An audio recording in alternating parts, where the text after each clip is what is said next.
আসসালামু আলাইকুম। আবারও চলে আসলাম আপনাদের সামনে, হাজির হয়ে গেলাম আপনাদের মাঝে। তো দেখতে দেখতে দেখেন রোজাগুলো পার হয়ে যাচ্ছে, এত ভালো দিনগুলো পার হয়ে যাচ্ছে। তো আমরা তো 27 রমজানের রাতে সবাই রাত জাগি, তাই না? আমরা সবাই সারা রাত ধরে ইবাদত বন্দেগী করি।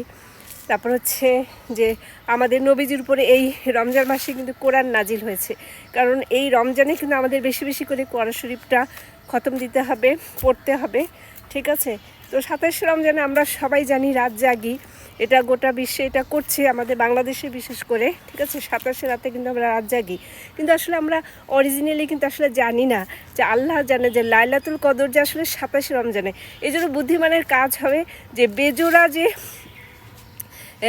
রোজা আছে, যে 21শে রমজান, হ্যাঁ 21শে রোজা, 21, 23, 25, 27 এবং 29, কেউ যদি এই 5টা দিনই যদি সারা জেগে আমল করতে পারে, ইবাদত বন্দেগী করতে পারে, ঠিক একই সিস্টেমে 27শে রাতে যেরকম আমরা জাগি, এই 5 বেজোড়ো রমজানগুলোতে যদি কেউ রাত জেগে ইবাদত বন্দেগী করতে পারে, তাহলে কিন্তু মানে মিস হওয়ার কিন্তু কোনো চান্স নেই, তাই না?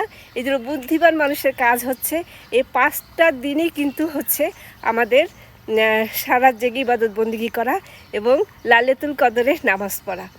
তো আমি গতবারও করেছি, আমি কয়েক বছর থেকেই এটা করছি, চেষ্টা করছি, আমার আলহামদুলিল্লাহ বাদ যায় না, এবং 5টা দিনই আমি চেষ্টা করি জায়গা। তো এবারও ইনশাল্লাহ করব, আপনারা দোয়া করবেন আমার জন্য। তো আমিও আপনাদেরকে বলছি যে আপনারাও চেষ্টা করবেন এই শেষ 5 দিন, এই শেষ দশকের বেজোড়া রমজানগুলোতে রাত জাগার আমল করার। তো ভালো থাকবেন সবাই, আল্লাহ হাফেজ।